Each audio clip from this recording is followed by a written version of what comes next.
कैसे हैं स्टूडेंट्स। उम्मीद करता हूँ खैरियत से होंगे। हाजिर हूँ एमएफ इंग्लिश सेंटर से। तो आज जो हमारी एक्सरसाइज है वो है एक्सरसाइज नंबर 7 और चैप्टर जो है वो है the last sermon of the holy profit. तो एक्सरसाइज शुरू करने से पहले मैं आपको बताता चलूँ कि मैं पहले ही इस चैप्टर पे पूरी वीडियो अपलोड कर चुका हूँ और इसकी एक्सरसाइज नंबर 1 से लेकर एक्सरसाइज नंबर 6 तक भी तमाम वीडियो अपलोड कर चुका हूँ, तो वो भी आप देख लीजिए। और अगर अभी तक आपने ये चैप्टर नहीं पढ़ा है तो ये ज़रूर पढ़ लीजिए, क्योंकि एक्सरसाइज जो हैं वो तमाम चैप्टर से रिलेट करती हैं और अगर आपने चैप्टर नहीं पढ़ा होगा तो एक्सरसाइज को आपको समझने में मुश्किल हो जाएगी। तो चले अपनी एक्सरसाइज को शुरू करते हैं। और मैं आपसे ये भी कहूँगा कि मेरे चैनल को सब्सक्राइब और लाइक कर दीजिए और इस चैनल का लिंक उन बच्चों तक ज़रूर शेयर कर दीजिए जो 9 और मैट्रिक में जो आपके साथ पढ़ते हैं, ताकि उन्हें भी आसानी रहे इस बुक को समझने में। क्योंकि आपको पता है कि ये बुक थोड़ी डिफ़िकल्ट है हमारी पुरानी बुक से, तो इसे समझने में थोड़ी मुश्किलात आ रही हैं बच्चों को। तो चले अपनी एक्सरसाइज को शुरू करते हैं बगैर किसी वेस्ट ऑफ टाइम के। Work in pair and complete the following statements, right the complete sentences in your notebook.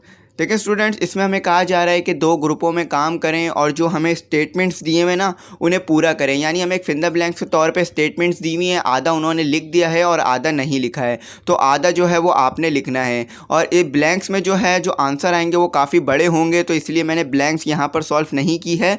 Blanks को मैंने एक पेज पर सॉल्व किया है, तो मैं आपको को पेज पे करवाऊंगा। तो चले शुरू करते हैं। अपनी पहली ब्लैंक्स देख लेते हैं, पहली ब्लैंक्स क्या है। और ये जो है आपने नोटबुक में अपनी उतारना है, जो आपकी नोटबुक होगी। पहली जो ब्लैंक्स है हमारे पास वो ये है कि most of the Quraysh refuse to accept Islam because they thought that the holy prophet सल्लल्लाहु ताला अलैहि वसल्लम वाज डैश। यानी इसमें बोला जा रहा है कि बहुत सारे कुरैश ने जो है इस्लाम कबूल करने से इनकार कर दिया था, क्योंकि वो सोचते थे कि आप सल्लल्लाहु ताला अलैहि वसल्लम उनके आबा व अजदाद और झूठे खुदाओं के ख़िलाफ़ हैं, यानी against their ancestor and false god. देखिए आप सल्लल्लाहु ताला अलैहि वसल्लम जो है एक अल्लाह की तरफ बुला रहे थे, तो इसीलिए जो है कुरैश इस्लाम को कबूल नहीं कर रहे थे और अपने पुराने जो खुदा थे, जो उनके झूठे खुदा थे, उनको छोड़ने पे तैयार नहीं थे। तो उम्मीद करता हूँ पहली ब्लैंक्स आपको समझ में आ गई होगी। अब दूसरी ब्लैंक्स देख लेते हैं। और दूसरी ब्लैंक्स जो है हमारे पास वो ये है कि the day the prophet Muhammad सल्लल्लाहु ताला अलैहि वसल्लम entered Yathrib marks the start of the Hijra. देखिए इसका जो उर्दू है वो ये है कि जब आप सल्लल्लाहु ताला अलैहि वसल्लम यसरब में दाखिल हुए थे तो उस टाइम से हिजरा का आगाज़ हो गया था, यानी उस टाइम से हिजरा गिनने शुरू कर दिए गए थे। और आप सल्लल्लाहु ताला अलैहि वसल्लम ने हिजरत के 10वें साल हज किया था, यानी हिजरत करने के 10वें साल हज किया था। तो उम्मीद करता हूँ ये आपको समझ में आ गया होगा। अब तीसरी ब्लैंक्स देख लेते हैं।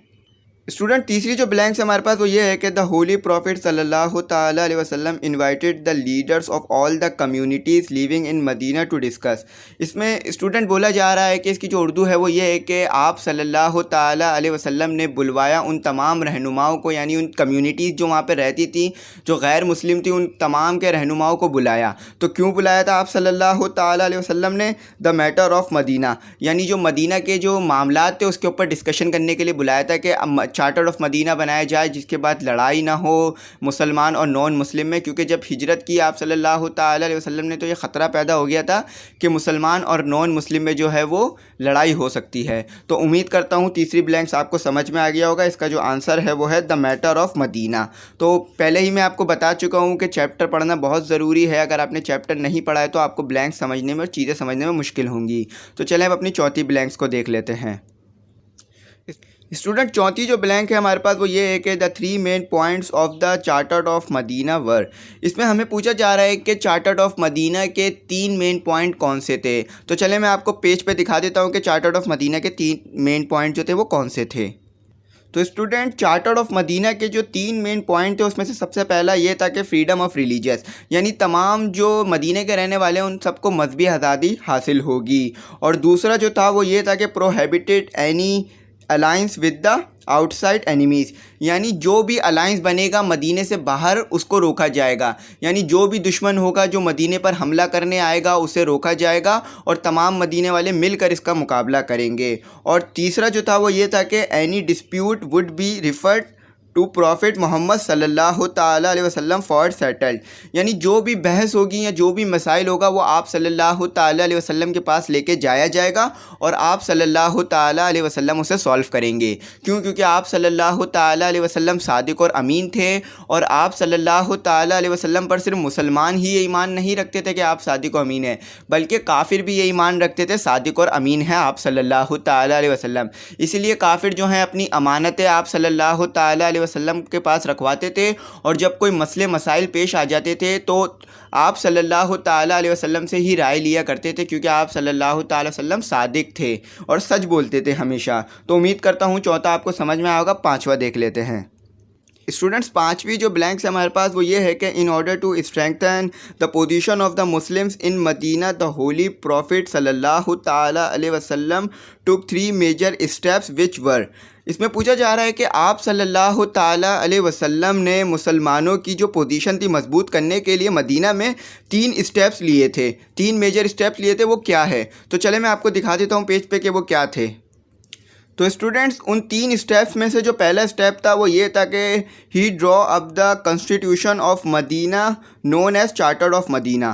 देखिए आप सल्लल्लाहु ताला अलैहि वसल्लम ने कॉन्स्टिट्यूशन बनाया मदीना में कि कौन किस तरह से रहेगा और किस तरह से जो है उसकी क्या क्या ड्यूटीज़ होंगी, और चार्टर ऑफ मदीना भी जिसे कहा जाता है। यानी आप सल्लल्लाहु ताला अलैहि वसल्लम ने जो है एक ज़ाब्ते कवायद बना दिए जिसके तहत जो है मुसलमान जो है मदीने के मुसलमान और नॉन मुस्लिम जो है मदीने में रहेंगे, जिससे जो है अमन पैदा हुआ मदीने में और जो है जंग का जो ख़तरा था वो कम हो गया, क्योंकि हिजरत के बाद जो है मुसलमानों और गैर मुसलमानों में जो है वो जंग का ख़तरा हो गया था। तो उम्मीद करता हूँ पहला वाला समझ में आया होगा। अब दूसरा वाला देख लेते हैं स्टूडेंट। दूसरा जो है हमारे पास वो ये है कि he unified the different Arab tribes under Islam. यानी आप सल्लल्लाहु ताला अलैहि वसल्लम जो थे मुख्तलिफ जो अरब के ग्रोह थे उन्हें इस्लाम के अंदर ले आए थे। यानी इस्लाम से पहले जो है अरब जो थे बहुत सारे ग्रोहों में बटे हुए थे, तो इस्लाम के बाद जब सबके सब जो है और इस्लाम के बाद जब सबके सब इस्लाम में आ गए तो फिर जो है सारे एक मुसलमान बन के रहे और फिर कोई भी जो है अपने कबीले की बुनियाद पर अफजल नहीं हुआ। फिर जो अफजल की बुनियाद थी यानी जो बढ़तरी की बुनियाद थी वो तकवा बन गया, जैसा कि हमने चैप्टर में पढ़ा था। तो अगर आपने चैप्टर पढ़ा है तो ये आपको ईजिली समझ में आ रहा होगा। और तीसरा स्टेप जो आप सल्लल्लाहु ताला अलैहि वसल्लम ने लिया वो ये है कि ही carried out social and religious reform.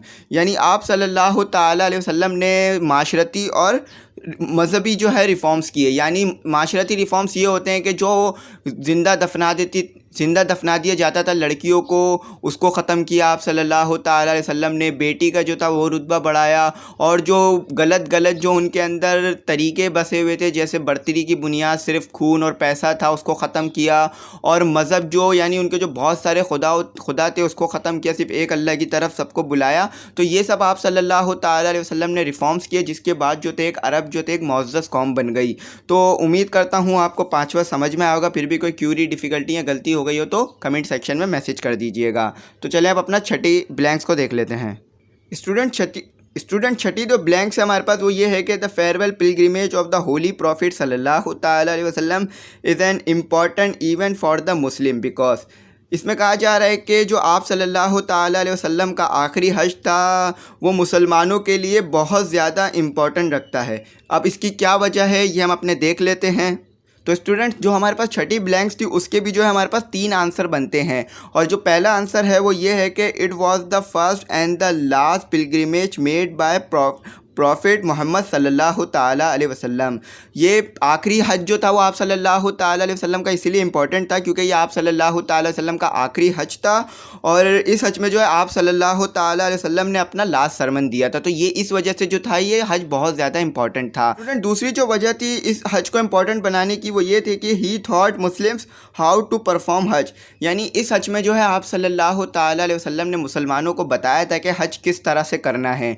यानी हज करने के जो आप सल्लल्लाहु ताला अलैहि वसल्लम ने तरीके सिखाए थे इस हज में, इसीलिए भी ये हज जो है बहुत ज़्यादा इंपॉर्टेंट था। तो चलें अब अपनी तीसरे स्टेप्स को देख लेते हैं कि ये हज क्यों इम्पोर्टेंट था बहुत ज़्यादा मुसलमानों के लिए। स्टूडेंट तीसरी जो वजह है इस हज को इम्पोर्टेंट बनाने की वो ये थी कि इन this holy Hajj he delivered his last sermon in the Urana valley of Mount Arafat, यानी आप सल्लल्लाहु ताला अलैहि वसल्लम ने इस हज में जो है अपना आखिरी खुतबा दिया था, जो कि मुसलमानों का बहुत बड़ा क्राउड उस वक़्त मौजूद था और आप सल्लल्लाहु ताला अलैहि वसल्लम ने ऐसी बुनियादी बातें उसमें बताई थी जो आज तक जो है जिस पर अमल किया जा रहा है, जैसे औरतों के हुकूक़ पर हो गया और तमाम मुसलमानों के एक होने पर हो गया। तो ये सब बातें आप सल्लल्लाहु ताला अलैहि वसल्लम ने अपने आखिरी हज में बताई थी। तो ये आप सल्लल्लाहु ताला अलैहि वसल्लम का आखिरी खुतबा भी था इस हज में, और ये आप सल्लल्लाहु ताला अलैहि वसल्लम ने कहा दिया था उराना वैली माउंट अराफात पर। तो उम्मीद करता हूँ ये आपको समझ में आया होगा। आप अपना 7वीं ब्लैंक्स देख लेते हैं। स्टूडेंट 7वीं जो ब्लैंक्स है हमारे पास वो ये है कि द होली प्रॉफिट सल्लल्लाहु ताला अलैहि वसल्लम asked the people in the gathering to listen carefully as. देखिए इसकी जो उर्दू है वो ये है कि आप सल्लल्लाहु ताला अलैहि वसल्लम ने वहाँ जो लोग जमा थे यानी जो गैदरिंग थी उनसे कहा कि मुझे सुनो ध्यान से। तो आप सल्लल्लाहु ताला अलैहि वसल्लम ने ऐसा क्यों कहा, इसका हम जवाब देख लेते हैं। तो स्टूडेंट मैं बताता चलूँ कि यहाँ नंबर में गलती हो गई थी, ये नंबर 7 है, गलती से नंबर 6 लिख दिया था। तो इसका जो जवाब है नंबर 7 की ब्लैंक्स का वो ये है कि they could take this word to those who could not be present there that day, यानी आप सल्लल्लाहु ताला अलैहि वसल्लम ने मजमे में जो लोग थे उनसे ध्यान से सुनने के लिए इसलिए कहा था कि वो जो है इन अल्फाजात को उन लोगों तक पहुँचा दे जो अभी यहाँ पर मौजूद नहीं हैं। यानी जो सहाबा कराम वहाँ पर मौजूद थे उन्होंने इन अल्फाजात को यानी जो आप सल्लल्लाहु ताला अलैहि वसल्लम ने खुतबा दिया बगौर सुना, बिल्कुल ध्यान से सुना और फिर बिल्कुल वर्ड टू वर्ड हम तक पहुँचाया, जिससे हमें आप सल्लल्लाहु ताला अलैहि वसल्लम की पहुँचाई गई तालीमात को समझने में आसानी रही। तो उम्मीद करता हूँ आपको समझ में आया होगा। फिर भी कोई गलती क्यूरी रह गई हो तो कमेंट सेक्शन में मैसेज कर दीजिएगा। अब अपना 8वीं ब्लैंक्स देख लेते हैं। तो स्टूडेंट 8वीं जो ब्लैंक्स है मैंने आपके लिए छोड़ दिया एज अ प्रैक्टिस, ताकि आप लोग प्रैक्टिस कर सकें और आपका जो चैप्टर है वो भी रिवाइज हो सके इस ब्लैंक्स की वजह से। तो उम्मीद करता हूँ ये ब्लैंक्स आप कर लेंगे, और अगर फिर भी ना कर पाएँ तो कमेंट सेक्शन में मैसेज कर दीजिएगा, अगले जो मैं वीडियो अपलोड करूँगा उसमें करा दूँगा। तो चलें अब इसी के साथ साथ एक्सरसाइज नंबर 8 भी कर लेते हैं। ये भी बहुत आसान है, लेकिन इसमें जो है आपका वर्क ज़्यादा है क्योंकि ये एक प्रेजेंटेशन वाली एक्सरसाइज है जिसमें टीचर जो है आपसे ओरली यानी ज़ुबानी सुनेगा कि ये क्या आप इस चैप्टर में हमें पढ़ाया गया था। तो ये जो है सवाल जवाब भी बनकर आ सकते हैं पेपर में, तो इसे ज़रा गौर से देखिएगा। तो स्टूडेंट एक्सरसाइज नंबर 8 जो हमारे पास ये है कि work in groups as divided by the teacher, orally discuss and then prepare a chart on one of the following topics as assigned by the teacher. तो स्टूडेंट इसमें कहा जा रहा है कि आप ग्रुप्स में काम करेंगे, यानी आपको ग्रुप में टीचर डिवाइड करेगा, वो क्लास में कितने बच्चे उसको देख के टीचर ग्रुप बनाएगा, और ओरली यानी ज़ुबानी आप लोग डिस्कस करेंगे इस चैप्टर को, सही है। उसके बाद आप एक चार्ट बनाएंगे किसी भी एक टॉपिक पर जो टीचर आपको देगा, यानी यहाँ पर हमें आप देख लीजिए 4 टॉपिक दिए हुए, 4 में से एक भी टॉपिक आपको टीचर दे देगा, तो उसके ऊपर जो है आप ये चार्ट बनाएंगे। अब मैं आप फिज़िकली तो प्रेजेंट नहीं है जिससे मैं आपको सुन सकूं, तो फिर भी आप ये चैप्टर जो है अपने दोस्त को या अपने जो टीचर है जिससे आप पढ़ रहे हैं उससे सुना दीजिएगा, इनमें से एक सवाल डिसाइड कर कर।